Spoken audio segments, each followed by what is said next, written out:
एक heavy improvement आपको दिखेगा अपने मार्क्स में, बट कंसिस्टेंट रहना पड़ेगा गाइस आप लोगों को। अगर आप अभी से अपनी प्रिपरेशन स्टार्ट कर रहे हो, आफ्टर 60 to 70 डेज आपको लिखना पड़ेगा एक full length mock. Question solve करने का टैलेंट ऐसे ही नहीं आएगा आपके अंदर, आपको खुद से सॉल्व करने पड़ेंगे, आपको खुद टेस्ट लगाने पड़ेंगे। आपको जब तक अपनी वीकनेस पता नहीं लगेगी तो आप कैसे इंप्रूवमेंट करोगे गाइस। 100 डेज के बाद मुझे अपनी मॉक की फ्रीक्वेंसी बढ़ा देनी है। हर 5 दिन में भी मैं एक मॉक लिख सकता हूं गाइस, हर 7 दिन में तो आपको एक मॉक लिखना ही पड़ेगा। कोई बच्चा इन टॉपिक्स के 500 क्वेश्चन करके जा रहा है तो ऐसा हो ही नहीं सकता गाइस वो 3 से 4 क्वेश्चन ना बना पाए। आप आराम से बना लोगे, बट उसके लिए आपको पहले ये वाला होमवर्क करना पड़ेगा। इनिशियली आप 15 क्वेश्चन ही कर पाओ, आप सिर्फ 18 क्वेश्चन पर डे कर पाओ, या हो सकता है इससे भी कम कर पाओ। जितना टाइम आप अपनी कैट की प्रिपरेशन को दोगे उसमें इंक्रीज हो जाएगा। जितना आप टॉपिक टेस्ट या सेक्शनल टेस्ट या फुल लेंथ मॉक लिखने से बचोगे, उतना आपको कैट वाले मार्क्स देने से बचेंगे। एनालिसिस अगर नहीं करोगे तो अगेन वही बात, इंप्रूवमेंट नहीं कर पाओगे। सिर्फ स्ट्रेटेजी सेशंस देखने से मार्क्स में इंप्रूवमेंट नहीं आता, इन स्ट्रेटेजीज को अपनी कैट की प्रिपरेशन में इंप्लीमेंट भी करना होता है।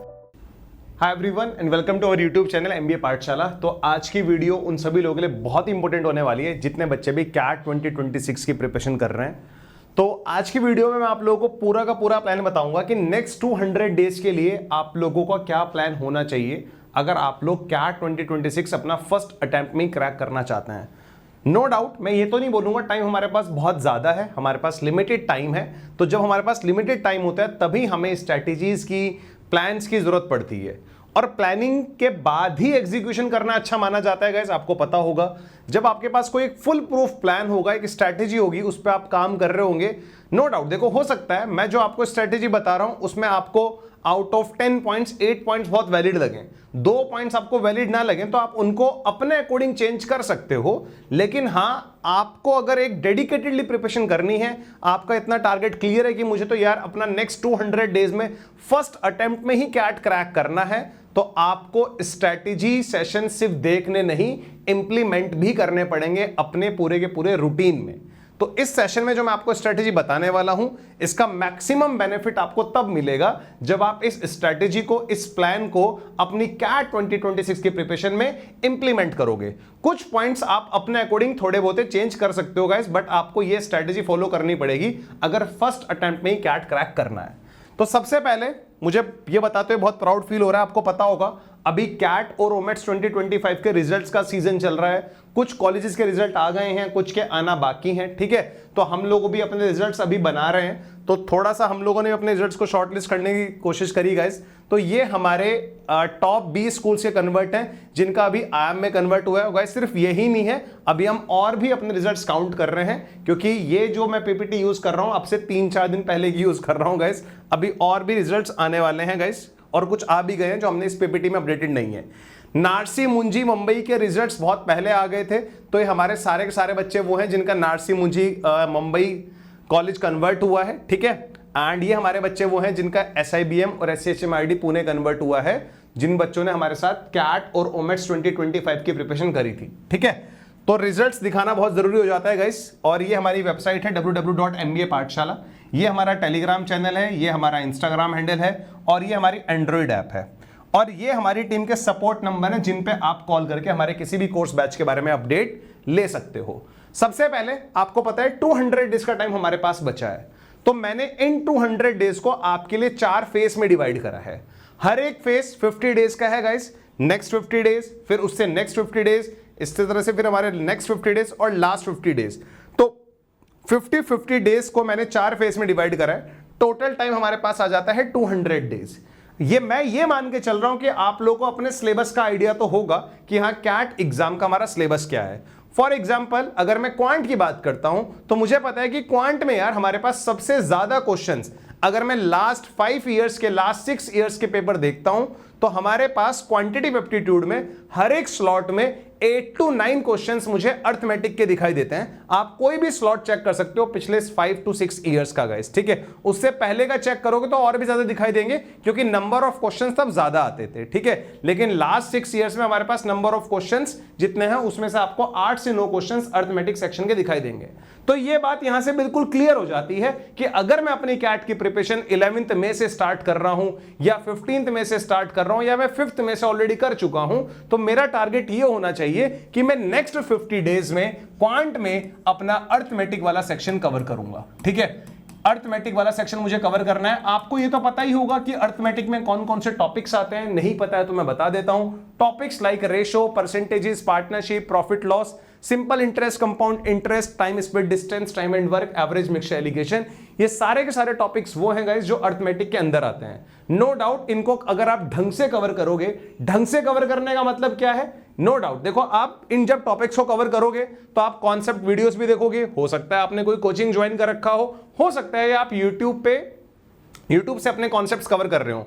आप अर्थमेटिक के लिए मेरी पूरी की पूरी 108 वीडियोस की एक प्लेलिस्ट है, आप उसको भी फॉलो कर सकते हो गाइस अगर आपको फॉलो करनी है। उसमें पूरी की पूरी मेरे पास 108 वीडियोस हैं, आप उसको भी फॉलो कर सकते हो। उसमें आपको अर्थमेटिक का एक एक कॉन्सेप्ट क्लियर हो जाएगा, ठीक है। लेकिन सिर्फ कॉन्सेप्ट क्लियर करने से कुछ नहीं होता, जब हम अपने कॉन्सेप्ट्स क्लियर कर रहे होते हैं तो हमें उनको इंप्लीमेंट भी करना होता है क्वेश्चंस में। हमें यह चेक करना होता है कि यार मैंने जो कॉन्सेप्ट पढ़ा है क्या मैं उसको इंप्लीमेंट भी कर पा रहा हूं क्वेश्चंस में, यह चेक करना हमारे लिए बहुत जरूरी हो जाता है गाइस। तो इसके लिए आप लोग क्या करना पड़ेगा, ऑन एन एवरेज हर एक टॉपिक के आपको अराउंड 120 to 150 क्वेश्चन सॉल्व करने पड़ेंगे, and this is including CAT PYQs, this is including CAT PYQs guys. और ये करना आप लोगों के लिए बहुत इजी है अगर आप कंसिस्टेंटली इसको फॉलो कर सकते हो। कौन सी चीजें जो आपको कंसिस्टेंटली फॉलो करनी है, स्पेशली इन क्वांट, तो जैसे कि आप लोग पूछते भी हो कई बार क्लासेस में, सर मैं डेली कितने क्वांट के क्वेश्चन करूं जिससे मेरा ये वाला सेक्शन स्ट्रांग हो जाए। तो मैं आपको अगर एक नॉर्मल सी कैलकुलेशन बताऊंगा गाइस, आपके पास कितना टाइम है, अभी हमारे पास 200 डेज का टाइम है, and it's very easy guys. अगर आप डेली 20 क्वेश्चंस भी क्वांट के करोगे, अगर आप डेली 20 क्वेश्चंस भी क्वांट के करोगे, तो अब से लेके अपने कैट एग्जाम तक आप 4000 क्वेश्चंस कर ले रहे होंगे गाइस। और ये 4000 क्वेश्चंस को करने से आपको इतनी क्लैरिटी हो जाएगी, and this is including CAT PYQs, आपको इतनी क्लैरिटी आ जाएगी कि जब हमारे कैट एग्जाम में 22 क्वेश्चंस आएंगे, उन 22 क्वेश्चंस में से 12 से 15 क्वेश्चंस आपके मतलब बहुत फैमिलियर लगेंगे कि यार ये 12 से 15 क्वेश्चंस मैंने कहीं ना कहीं कर रखे हैं, क्योंकि ये एक अच्छा नंबर है गाइस। 4000 क्वेश्चंस करके अगर आप घर से जा रहे हो तो एग्जाम में 22 क्वेश्चंस आएंगे, और आपको पता है हमें सारे के सारे क्वेश्चंस नहीं करने होते। उन 22 में से आपको 12 to 15 क्वेश्चंस फैमिलियर लगेंगे कि हाँ यार ये तो मुझे मैंने देखा हुआ है, ऐसा मैंने किया है। आप 12-15 क्वेश्चंस में से मैं कह रहा हूं बुरे से बुरा क्या होगा, 12 बना लोगे, 11 बना लोगे, 10 तो बना ही लोगे। और मैं आपको बता देता हूं, अभी हमारा एक बच्चा है, आई थिंक इस रिजल्ट में भी मैंने आपको दिखाया है, वेदास करके है नाम, इस वेदांत, हाँ वेदांत जो हमारा बच्चा है, इसका रिजल्ट मेरे पास आया था, मैंने इसका दोनों साल का रिजल्ट मंगाया था गाइस। तो इस बच्चे का जो स्कोर था 31.5 अराउंड था क्वांट में, और इस बच्चे का क्वांट में जो परसेंटाइल आया गाइस वो 99.57 परसेंटाइल आया है। तो 31.5 क्वेश्चंस करने पे 99.57 परसेंटाइल वेदांत का आया है। तो आप ये देखो 31.5 क्वेश्चंस मार्क्स लाने के लिए आपको कितने क्वेश्चन करने पड़ेंगे, 11 क्वेश्चन करने पड़ेंगे, ठीक है। या 12 क्वेश्चंस आप लोग करोगे तो 12 में से अगर आपके 11 क्वेश्चन सही हो गए, एक क्वेश्चन गलत भी हो गया, तब भी चल जाएगा काम, ठीक है। तो हमें 22 में से सारे के सारे क्वेश्चंस नहीं करने होते, लेकिन हम ये 4000 क्वेश्चंस इसलिए करेंगे ताकि हमारी ये भी क्लैरिटी आ जाए कि मुझे 22 क्वेश्चंस में से कौन से क्वेश्चन छोड़ने हैं और किनको करना है। सिर्फ क्वेश्चन सॉल्व करने के लिए नहीं पढ़ना गाइस, हमें इसलिए भी पढ़ना है कि यार हमें कौन सा क्वेश्चन छोड़ना है। तो ये तो हो गई सब्जेक्टिव नॉलेज जिसको आप लोग गेन करोगे क्लासेस से। आप अगर आप कोई बैच ज्वाइन करा उन क्लासेस से देखोगे, या आप लोग प्रैक्टिस क्वेश्चन से देखोगे। अब सिर्फ इतना ही बाकी नहीं रह जाता, इतना इजी एग्जाम नहीं है गाइस जिसको आप टारगेट कर रहे हो। आपको क्या करना पड़ेगा इसके बाद, अपनी एक और स्किल, एक और एबिलिटी इंप्रूव करनी पड़ेगी, और वो है आपकी टेस्ट टेकिंग एबिलिटी। आपको अपनी प्रिपरेशन के फर्स्ट डे से अपनी टेस्ट टेकिंग एबिलिटी इंप्रूव करनी है गाइस। बहुत सारे लोग, जब मैं मतलब इतने साल से पढ़ा रहा हूं ऑनलाइन, उससे पहले ऑफलाइन पढ़ाया, तो बच्चों के साथ एक प्रॉब्लम जो कॉमन है कि सर मैं क्वेश्चंस बना लेता हूं, बट जैसे ही मैं टेस्ट में परफॉर्म कर रहा होता हूं या मैं टाइमर लगा के क्वेश्चन कर रहा होता हूं, तब मेरा जो परफॉर्मेंस होता है वो कम हो जाता है। सर ऐसा क्यों हो रहा है? तो आपको अगर ये अपनी वीकनेस पता है तो मेरा मानना यह है कि टाइमर में मेरे से क्वेश्चंस नहीं बनते, तो मैं टाइमर में ही क्वेश्चंस बनाने की प्रैक्टिस करूंगा। अब आप टाइमर, डेली टाइमर 40 मिनट्स का टाइमर लगा के 20 क्वेश्चंस कर सकते हो सकता है 20 क्वेश्चन से आपसे 7 क्वेश्चन ही बने, 5 क्वेश्चन ही बने, लेकिन वो एक हैबिट क्रिएट हो जाएगी कि यहाँ 40 मिनट्स के टाइमर में मैं 20 क्वेश्चंस में से इतने क्वेश्चंस कर पाता हूं। फिर आपको टाइमर से डर लगना बंद हो जाएगा। ये आप करके देख भी सकते हो गाइस, ठीक है। तो मेरा कहने का मतलब ये है, क्लासेस फॉर कॉन्सेप्चुअल क्लैरिटी, इतने सारे क्वेश्चंस, वो जो कॉन्सेप्ट सीखे हैं उनको इंप्लीमेंट करके देखूंगा। Including CAT PYQs। इसके बाद आप लोग क्या करना है, अपनी टेस्ट टेकिंग एबिलिटी इंप्रूव करनी है। उसके लिए आप लोग स्टार्टिंग के 50 डेज में, क्योंकि आप सिर्फ अर्थमेटिक पढ़े होंगे, तो आपको क्या करना पड़ेगा, अपने टॉपिक टेस्ट लगाने पड़ेंगे। एक एक टॉपिक के टॉपिक टेस्ट आप लगाते रहो। कोशिश करो स्टार्टिंग में हर ऑल्टरनेट डेज पे मैं टेस्ट लगा रहा हूं। आज मैंने टेस्ट लगाया, फिर कल नहीं लगाऊंगा, परसों लगाऊंगा, क्योंकि आप इन टेस्ट से हमें सिर्फ अपना स्कोर ऑब्जर्व नहीं करना होता, हमें अपने वीक पॉइंट्स भी ऑब्जर्व करने होते हैं कि यार ये मेरी कमजोरियां हैं, अगर मैं इन कमजोरियों को दूर कर लूंगा तो मैं भी एक सॉलिड कैंडिडेट हूं, मैं भी अगले 200 दिन में कैट की तैयारी करके अपना अगले साल आराम से टॉप 20 स्कूल जा सकता हूं। आपको जब तक अपनी वीकनेस पता नहीं लगेंगी तो आप कैसे इंप्रूवमेंट करोगे गाइस, ये बहुत जरूरी हो जाता है, और वही चीज हमें टेस्ट सिखाता है। बहुत सारे बच्चे ऐसे होते हैं कैट की प्रिपरेशन कर लेते हैं बट टेस्ट नहीं लगाते, तो ये उनकी बहुत हैवी मिस्टेक है। आप रियलाइज करोगे अपनी इस मिस्टेक को इन द मंथ ऑफ सितंबर, अक्टूबर, नवंबर। तो मैं हमेशा बोलता हूं जब भी कैट की प्रिपरेशन स्टार्ट करो तो फर्स्ट वीक से या फर्स्ट डे से अपनी टेस्ट टेकिंग एबिलिटी पे भी काम करो, ये बहुत जरूरी हो जाता है गाइस, ठीक है। तो फर्स्ट 50 डेज का जो हमारा फेज है उसमें आपको टारगेट बनाना है कि मुझे पूरा का पूरा अर्थमेटिक कंप्लीट करना है। On an average 120 to 150 questions पर टॉपिक के करने हैं, और ज्यादा नहीं बोलूंगा गाइस मैं, कम से कम आप लोगों को 25 to 30 टॉपिक टेस्ट लगाने हैं। 25 to 30 टॉपिक टेस्ट भी लगाने हैं। ऑन एन एवरेज में मान लेता हूं अगर हर एक टॉपिक टेस्ट में 10 क्वेश्चंस हैं तो अराउंड 250 to 300 क्वेश्चंस आप टॉपिक टेस्ट के थ्रू लगाओगे तो आपको बहुत कुछ सीखने के लिए मिलेगा। हो सकता है इनसे आपको इतना सीखने को मिले जो आपको यहां से सीखने के लिए मिला होगा, इस यहां से आपको बहुत कुछ सीखने के लिए मिल सकता है। जब करोगे तब आपको पता भी लगेगी ये चीज। तो स्टार्टिंग के 50 डेज मैं क्वांट में इस लेवल पे जा चुका हूं कि मैंने अपने सिलेबस का अराउंड 40% पार्ट कंप्लीट कर लिया है। अब बात करते हैं फेज 2 की, यानी कि जो हमारा प्रिपरेशन का 51 से लेके 100th डे होगा। जो हमारी प्रिपरेशन का गाइस 51st डे से लेके 100th डे होगा हमारी कैट 2026 की प्रिपरेशन का। उसमें मुझे क्या करना है, देखो अर्थमेटिक के बाद क्वांट में जो सेकंड मोस्ट इंपोर्टेंट सेक्शन है गाइस वो है अलजेब्रा। नो डाउट कुछ लोगों को अलजेब्रा से डर भी लगता है, कुछ लोग अलजेब्रा के साथ फैमिलियर भी रहते हैं, बट हाँ यार अगर हमें कैट एग्जाम क्रैक कर रहा है तो हम इस सेक्शन से नहीं बच सकते, ये बात मैं आपको क्लियरली बता सकता हूं। पूरा का पूरा सेक्शन छोड़ना आपकी बहुत बड़ी बेवकूफी हो सकती है। अगर आप नॉन मैथ्स बैकग्राउंड से हो तो हाँ मैं आपको बोलूंगा आप कुछ टॉपिक्स को छोड़ सकते हो, जैसे टॉपिक्स लाइक फंक्शंस, ग्राफ, आप इनके साथ थोड़ा कॉम्प्रोमाइज कर सकते हो, इनको छोड़ सकते हो, बट आप पूरा का पूरा अलजेब्रा छोड़ने की गलती कभी मत करना गाइस। हो सकता है आपके लिए कैट एग्जाम में 22 में से 6 to 7 क्वेश्चंस करना भी बड़ा डिफिकल्ट हो जाए अगर आप अलजेब्रा को छोड़ोगे। मैं आपको रियलिटी बता रहा हूं, ठीक है। तो क्या फेज 2 में आप लोगों को अलजेब्रा और इसके साथ या तो आप लोग ज्योमेट्री कर लें या आप लोग नंबर सिस्टम कर लें, आपको इतना काम करना पड़ेगा गाइस, ठीक है। फेज 2 में अगर आपको लगता है आपका अलजेब्रा बहुत वीक है, बहुत ही ज्यादा वीक है आपका अलजेब्रा, तो मेरा मानना है छोड़ो, 50 डेज डेडिकेटेडली अलजेब्रा को ही दे दो। अगर आपको लग रहा है नहीं यार अलजेब्रा में कुछ टॉपिक्स तो मुझे आते हैं, मुझे तो एपीजीपी मैंने बचपन में पढ़ा हुआ है, सर्च इंडाइसेस मुझे आता है, क्वाड्रेटिक इक्वेशन मैंने बचपन में पढ़ा था, सिंपल इक्वेशंस मुझे आता है, क्यूबिक इक्वेशंस के बारे में मुझे पता है, मॉडुलस, अगर आपको पता है एक ओवरव्यू आइडिया आपको है या आप कैट रिपीटर हो तो इन 50 डेज में आप अलजेब्रा के साथ साथ नंबर सिस्टम भी कंप्लीट कर सकते हो। बट अगर आप फर्स्ट टाइम ही कैट की प्रिपरेशन कर रहे हो गाइस तो हो आपको फिर प्योरली, और आपका अलजेब्रा भी अगर वीक है तो आप 50 डेज पूरे, कोई नहीं, नो डाउट गाइस, पूरे अलजेब्रा को डिवोट करो, कोई टेंशन की बात नहीं है, क्योंकि अर्थमेटिक और अलजेब्रा के मिला के हमारे एग्जाम में 16-17 क्वेश्चंस आराम से आएंगे। आउट ऑफ 22 क्वेश्चन 16-17 क्वेश्चन हमारे पास अर्थमेटिक अलजेब्रा के आएंगे। अगर मैं आउट ऑफ 200 डेज अपने 100 डेज इन दोनों की प्रिपरेशन में भी लगा देता हूं तो मुझे नहीं लगता कि मैं कहीं गलती कर रहा हूं, क्योंकि इन दोनों से 16, 17, इवन 18 क्वेश्चंस भी हमारे एग्जाम में आ सकते हैं। इस बात का प्रूफ आप कैट के प्रीवियस ईयर्स पेपर के स्लॉट्स चेक करके अंदाजा लगा सकते हो, ठीक है। तो स्टार्टिंग के 100 डेज में अगर मैंने अर्थमेटिक अलजेब्रा वही पैटर्न फॉलो करना है, हर एक टॉपिक के 120 to 150 क्वेश्चंस करने हैं, एक एक टॉपिक कंप्लीट करते जाओ, टॉपिक टेस्ट लगाते जाओ, ठीक है। जैसे ही आपका हाफ अलजेब्रा कंप्लीट हो जाएगा, या अगर आप लोग अपनी प्रिपरेशन को जब भी शुरू कर रहे हो उसके अराउंड 2 महीने बाद या 2.5 महीने बाद, मेरा आपको सजेशन यह है कि आप लोग एक मॉक जरूर लिखें। एक मॉक लिखें या कुछ टाइम ड्यूरेशन फिक्स कर ले कि मैंने आज एक मॉक लिखा है, अब एक हफ्ते के बाद एक मॉक लिखूंगा, क्योंकि क्वांटिटेटिव एप्टीट्यूड में आप अपने सिलेबस का ये मान के चलो मोर देन 50% सिलेबस कवर कर लोगे इन 70 to 75 डेज। तो मेरा मानना यह है उसके बाद आपको एक मॉक टेस्ट जरूर लिखना चाहिए, फुल लेंथ मॉक जिसमें क्वांट भी हो, LRDI भी हो, वर्बल भी हो, ताकि वो आपका पहला मॉक होगा तो आपको पता लगेगा कि यार मेरे पहले मॉक में कितना स्कोर आ रहा है।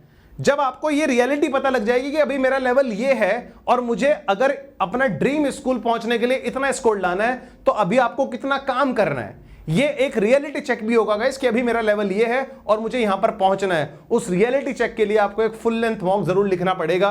आफ्टर, अगर आप अभी से अपनी प्रिपरेशन स्टार्ट कर रहे हो, आफ्टर 60 to 70 डेज आपको लिखना पड़ेगा एक फुल लेंथ मॉक। मैं तो कह रहा हूं शुरू में भी लिख सकते हो आप लोग रियलिटी चेक के लिए कि कैट की प्रिपरेशन स्टार्ट करने से पहले मेरा लेवल ये था, मैं यहां पे था, मेरे फुल लेंथ मॉक में 5 मार्क्स आ रहे थे, 10 मार्क्स आ रहे थे। इट डजंट मैटर गाइस, आप एक रियलिटी चेक ले रहे हो, ठीक है। जब आप धीरे धीरे डेली कुछ ना कुछ पढ़ोगे, मतलब मैं आपको बताऊं, अगर आप डेली क्वांट के 20 क्वेश्चंस कर रहे हो और आप आफ्टर 60-70 डेज अगर मॉक लगाते हो, एक हैवी इंप्रूवमेंट आपको दिखेगा अपने मार्क्स में। बट कंसिस्टेंट रहना पड़ेगा गाइस आप लोगों को। 60 डेज डेली 20 क्वेश्चंस लगा रहा हूं, तो अभी कुछ भी नहीं लगाया है और डेली 60 डेज तक 20 क्वेश्चंस लगाने के बाद मेरा लेवल यहां है, तब आप देखना आपका इंप्रूवमेंट किस लेवल पे जाएगा। बट वही है, जो ये स्ट्रैटेजी फॉलो करेगा इंप्रूवमेंट उसी को देखेगा। सिर्फ स्टडी सेशंस देखने से मार्क्स में इंप्रूवमेंट नहीं आता, इन स्ट्रैटेजीज को अपनी कैट की प्रिपरेशन में इंप्लीमेंट भी करना होता है। तो फेज 2 हम लोगों ने डेडिकेट किया है गाइस अलजेब्रा को, वही हमारा टारगेट रहेगा।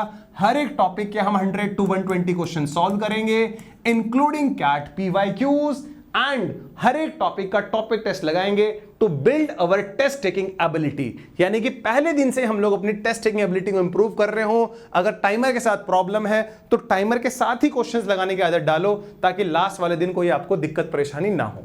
तो फेज 1 और फेज 2 अगर आप लोग 100 डेज, मतलब स्टार्टिंग के 100 डेज में आपने इस लेवल तक पढ़ाई कर लोगे आप कि जो हमारे क्वांटिटेटिव एप्टीट्यूड में 22 क्वेश्चंस आते हैं, इनमें से 16 to 18 क्वेश्चंस का कंटेंट आप लोग कवर कर चुके हो, तो इसके बाद आप लोग मॉक की फ्रीक्वेंसी बढ़ा सकते हो। आप वीकली या 5 दिन में एक मॉक आराम से लिख सकते हो इसके बाद, लेकिन इसको कंप्लीट करने के बाद आपकी मॉक की फ्रीक्वेंसी इस लेवल में बढ़ सकती है, क्योंकि 16 से 18 क्वेश्चंस का कंटेंट आपने पढ़ लिया है। 8, 9, 10 क्वेश्चन सॉल्व करना तो बहुत बड़ी, मतलब बहुत एक टाइम पे बहुत बड़ी बात रही होगी, लेकिन इतना कंप्लीट करने के बाद, यानी कि अरिथमेटिक अलजेब्रा कंप्लीट करने के बाद आप आराम से हर एक मॉक में 8, 9, 10, 11, 12 क्वेश्चन इजीली सॉल्व कर सकते हो। बट वो डिपेंड करेगा आपने अरिथमेटिक अलजेब्रा की सिर्फ क्लासेस देखी हैं या क्लासेस के साथ साथ हर टॉपिक के 120, 130, 110 क्वेश्चंस भी लगाए हैं और टॉपिक टेस्ट भी लगाए हैं। तो ये सारा एक कॉम्बो है।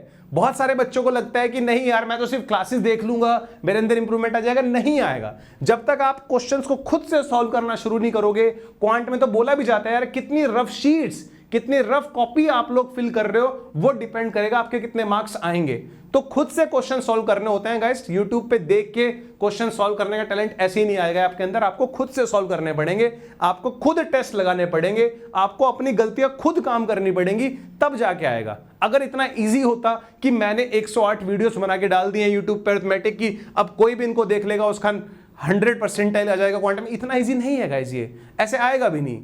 मैंने 108 वीडियोस में मान लेता हूं मैंने 700 क्वेश्चंस कराए या 800 क्वेश्चंस कराए, अरे आपने खुद से कितने सॉल्व किए, आई थिंक ये बहुत इंपॉर्टेंट रोल प्ले करेगा आपकी कैट की प्रिपरेशन में। ठीक है, तो स्टार्टिंग के 100 डेज में अरिथमेटिक अलजेब्रा कंप्लीट हो चुका है। हमने हर टॉपिक के 120 to 150 क्वेश्चंस भी लगा लिए हैं, हर एक टॉपिक का टॉपिक टेस्ट भी लगा लिया है, और स्टार्टिंग के 100 डेज में हम लोगों ने कम से कम 3-4 मॉक्स भी लिख लिए हैं। 100 डेज के बाद मुझे अपनी मॉक की फ्रीक्वेंसी बढ़ा देनी है। हर 5 दिन में भी मैं एक मॉक लिख सकता हूं गाइस, हर 7 दिन में तो आपको एक मॉक लिखना ही पड़ेगा, तभी जाके आपका जो पूरा टारगेट है वो फुल लेंथ मॉक्स का, जो आपको 20 मोर देन 20 फुल लेंथ मॉक्स लिखना है, वो तभी पूरा हो पाएगा, अदर नहीं हो पाएगा। स्टार्टिंग के 100 डेज में कोशिश करो 3 से 4 फुल लेंथ मॉक लिखने की, उसके बाद हर 5वें दिन एक फुल लेंथ मॉक लिखोगे, तब जाके आप फुल लेंथ मॉक्स 20 से ज्यादा लिख पाओगे। इसके बाद क्या करना है, जो हमारा फेज 3 है गाइस, इसमें आपको अरिथमेटिक अलजेब्रा के बाद जो इंपॉर्टेंट सेक्शन आता है क्वांट में गाइस, वो आता है हमारे पास geometry and mensuration. Geometry and mensuration, even आप लोग इसमें कोऑर्डिनेट ज्योमेट्री और हाइट एंड डिस्टेंस भी ऐड कर सकते हो। अगर आप मुझसे बोलोगे sir geometry, mensuration, coordinate geometry और हाइट एंड डिस्टेंस, इन चारों टॉपिक्स के हमारे कैट एग्जाम में ऑन एन एवरेज कितने क्वेश्चंस आते हैं पर स्लॉट, तो my answer is 3 to 4 questions per slot आपको आराम से देखने के लिए मिलेंगे। Out of 22 questions 3 to 4 questions आपको पर स्लॉट आराम से देखने के लिए मिलेंगे इन टॉपिक से। अब आप मुझसे बोलोगे सर इनको कंप्लीट करने में कितना टाइम लगेगा। अगर आप लोग 200 डेज में अपनी कैट की प्रिपरेशन कर रहे हो तो मेरे हिसाब से आपको कम से कम 25 डेज का टाइम लगेगा अगर आप इनको बहुत ढंग से कंप्लीट करोगे। वही काम करना है गाइस, 25 डेज तक आपको डेली 20 क्वेश्चंस करना है इन टॉपिक्स के। अगर आपने 500 क्वेश्चंस इन टॉपिक से कर लिए गाइस, इंक्लूडिंग टॉपिक टेस्ट और हर एक टॉपिक के क्वेश्चन तो करने ही है, तो इन 3-4 क्वेश्चंस में से ऐसा हो ही नहीं सकता कि आप 2 क्वेश्चन ना बना पाओ। कोई बच्चा इन टॉपिक्स के 500 क्वेश्चंस करके जा रहा है तो ऐसा हो ही नहीं सकता गाइस वो 3 से 4 क्वेश्चन ना बना पाए। आप आराम से बना लोगे, बट उसके लिए आपको पहले ये वाला होमवर्क करना पड़ेगा। ये अगर कर रखा है तो ये आराम से हो जाएगा। Same with arithmetic and algebra. अगर अर्थमेटिक के हमने 1200-1500 क्वेश्चन सॉल्व कर रखे हैं तो ऐसा हो ही नहीं सकता कि 8 में से मैं 6 क्वेश्चन 5 क्वेश्चन ना बना पाऊं। अगर मैंने अलजेब्रा के 1000 से 1200 क्वेश्चन सॉल्व कर रखे हैं तो ऐसा हो ही नहीं सकता कि अलजेब्रा के अगर 8 क्वेश्चन आ रहे हैं, 8 में से मैं 4-5 क्वेश्चन ना बना पाऊं, 7 क्वेश्चन आ रहे हैं मैं 4-5 क्वेश्चन, ऐसा हो ही नहीं सकता। बच्चे बड़े इजीली बोल देते हैं कि मेरे से 5 क्वेश्चन भी नहीं बने। मेरा पॉइंट ये रहता है कि आपने घर पे बैठ के कितने बनाए आप ये तो बताओ पहले। ये तो कोई भी बोल देगा कि यार 5 क्वेश्चंस नहीं बने, 10 क्वेश्चन नहीं बने, उससे पहले आपने ग्राउंड वर्क कितना किया था वो तो बता दो जरा, ठीक है। तो ये आपको पैरेलली करना चाहिए, मतलब वही है यार। एक बॉटम लाइन पे हम लोग, मैं पूरा सेशन प्लान करके बैठा हूं डेली 20 क्वेश्चंस पर डे। अगर हम आज से डेली 20 क्वेश्चंस पर डे का टारगेट ले लेते हैं, ऐसा नहीं है कि ये एकदम से पॉसिबल होगा। इनिशियली हो सकता है आप अभी अपनी कैट की प्रिपरेशन स्टार्ट कर रहे हो तो हो सकता है इनिशियली आपको सिर्फ मतलब आप 15 क्वेश्चन ही कर पाओ, आप सिर्फ 18 क्वेश्चंस पर डे कर पाओ, या हो सकता है इससे भी कम कर पाओ। बट धीरे धीरे धीरे धीरे ग्रेजुअली ये इंक्रीज होता रहेगा नंबर गाइस। जितना टाइम आप अपनी कैट के प्रिपरेशन को दोगे उसमें इंक्रीज हो जाएगा, इसकी आपको बिल्कुल भी प्रॉब्लम लेने की जरूरत नहीं है। फेज 3 जो हमारा था वो टोटल 50 डेज का था गाइस। इस 50 डेज में से मैं अपने 25 डेज दे चुका हूं ज्योमेट्री, मेंसुरेशन, कोऑर्डिनेट ज्योमेट्री और हाइट एंड डिस्टेंस को। इसके बचे हुए मुझे 25 डेज फिर देने हैं अपने किसको, मेरे 2 टॉपिक्स हैं गाइस जिनका वेटेज कैट में कम है, मतलब डायरेक्टली क्वेश्चंस कम आते हैं बट यूज तो होता है इनडायरेक्टली, और वो है मेरे पास नंबर्स एंड नंबर सिस्टम, और हमारे पास पी&सी परम्यूटेशन कॉम्बिनेशन एंड प्रोबेबिलिटी। मुझे कोशिश करनी है कि नंबर एंड नंबर सिस्टम्स को मैं 15 डेज में आराम से कंप्लीट कर लूं, पी&सी प्रोबेबिलिटी को मैं आराम से 10 से 15 दिन में इसको भी मैं कंप्लीट कर लूं, क्योंकि डायरेक्टली कैट में इन दोनों टॉपिक से मैक्सिमम आपको 2 क्वेश्चन देखने को मिल सकते हैं।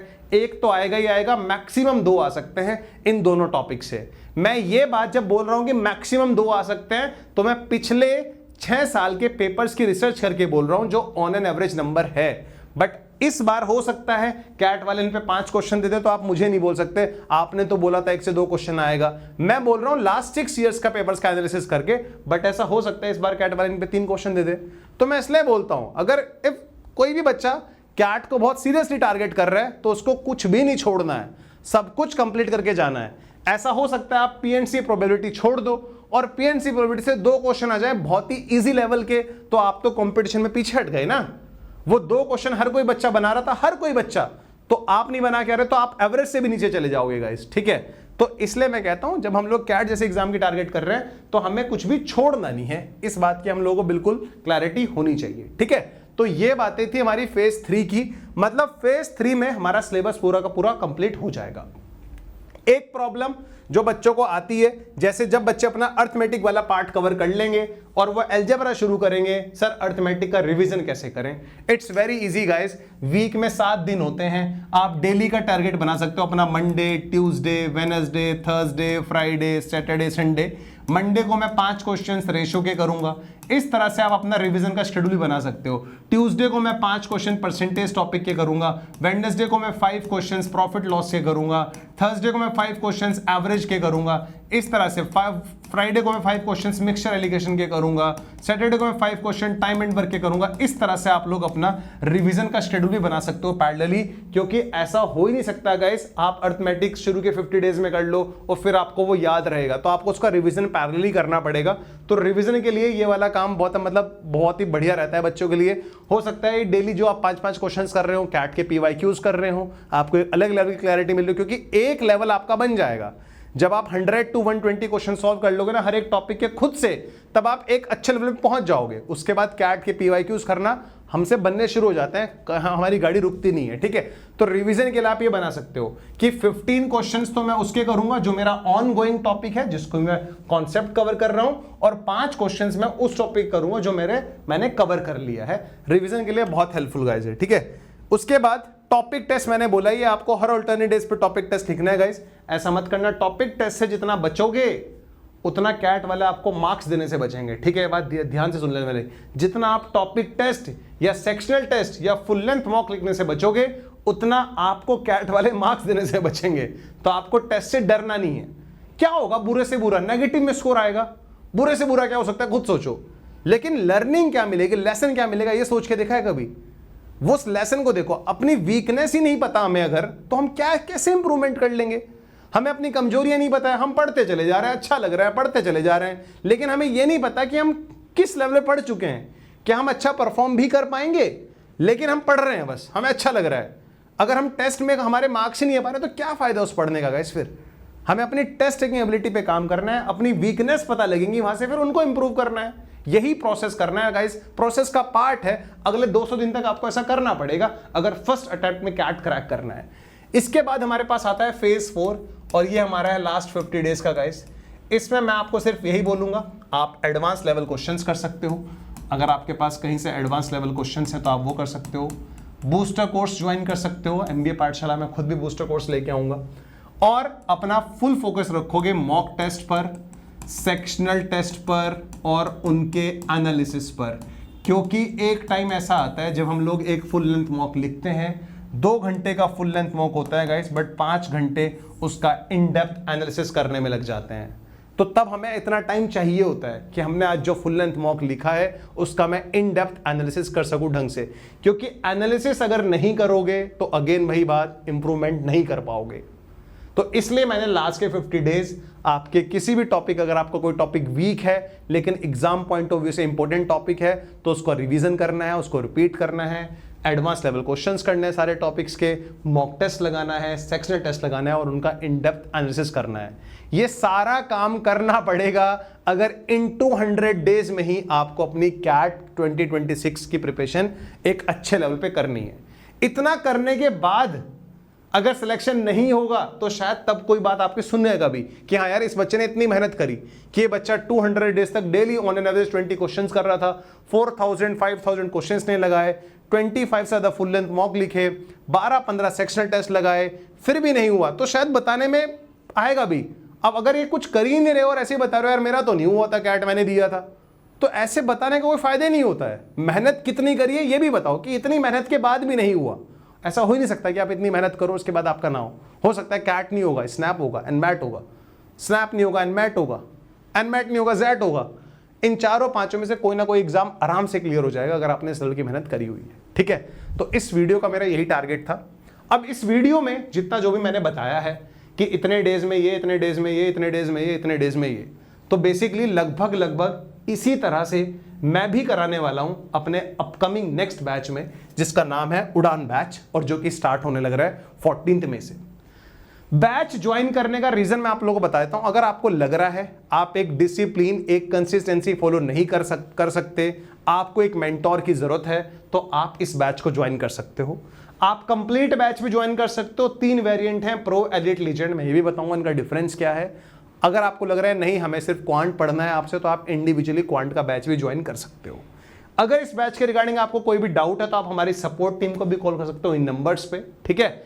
मतलब ये एक वन स्टॉप सॉल्यूशन है। अगर आपको लगता है कि नहीं यार कर तो लूंगा मैं 200 डेज में इतना, बट मुझे ना कोई चाहिए साथ में जो मुझे डेली मोटिवेट करे, जो मुझे गाइड करे, और जो मैंने आपको बताया ना phase wise, first 50 days, next 50 days, next 50 days, उसी लेवल पे कहीं ना कहीं मैं अपना इस बैच में सारा का सारा सिलेबस कवर कराने वाला हूँ, क्योंकि मेरे पास भी तो 200 दिन ही है ना गाइस, और लास्ट तक सिलेबस पूरा कराना बेवकूफ़ी होती है। कम से कम मुझे भी एग्जाम से 2 महीने पहले तो सिलेबस कंप्लीट करना पड़ेगा। तो वो सारी चीज जो मैंने आपको बताई हैं वो मैं इस बैच पे फॉलो करूंगा। The name of the batch is Udaan batch and the starting date is 14 May 2026। अब इन तीनों में जो डिफरेंस है गाइस, अच्छा एक और चीज, ये लगभग जो हमारे मार्क्ड प्राइस है उस पे लगभग 25% डिस्काउंट देने के बाद ये प्राइसेस आ रहे हैं, और ये जो प्राइसेस हैं ये हमारे 10th मई तक वैलिड है गाइस, ठीक है। और इसके रिगार्डिंग अगर आपको कोई भी डाउट है तो सपोर्ट टीम के नंबर भी मैंने नीचे लिखे हुए हैं। इन तीनों वेरिएंट में क्या डिफरेंस है वो भी मैं आपको बता देता हूं। बेसिकली ये डिफरेंस है, इसका स्क्रीनशॉट लेके आप लोग आराम से देख लेना। दूसरी बात, बैच ज्वाइन करने से पहले अगर आपको ये देखना है कि आप पढ़ाते कैसे हो, हमने तो आपको यूट्यूब पे पढ़ाते हो देखा है, बट आप अपनी पेड क्लासेस में कैसे पढ़ाते हो, तो उसके लिए आप लोग हमारी वेबसाइट पर एक कैट 26 का फ्री कोर्स है, उसको ज्वाइन करके देख सकते हो। मैं अपनी पेड क्लास में कैसे पढ़ाता हूँ, किस तरह से हमारा सिस्टम काम करता है, वो आपको थोड़ी क्लैरिटी हो जाएगी। वैसे भी आप इसको फ्री कोर्स को तो ज्वाइन कर ही लेना, क्योंकि हम इसमें भी क्लासेस लेते रहते हैं गाइस, ठीक है। So this is all about this video. I hope आपको एक पूरी डिटेल्ड स्ट्रेटेजी समझ में आई होगी। अगर वीडियो अच्छा लगा है तो लाइक करना, और उन सभी बच्चों के साथ जो बच्चा अगले 200 दिन बहुत अच्छी तरह यूटिलाइज करना चाहते हैं उनके साथ शेयर करना मत भूलना गाइस। चैनल सब्सक्राइब नहीं करा है तो चैनल को जरूर सब्सक्राइब कर लेना। मिलते हैं फिर नेक्स्ट वीडियो में। अगर आपको कोई भी डाउट होगा तो आप इस वीडियो में कमेंट भी कर सकते हैं, मैं पूरी कोशिश करूंगा आप लोगों को कमेंट का रिप्लाई करने की। Bye guys, take care, all the best.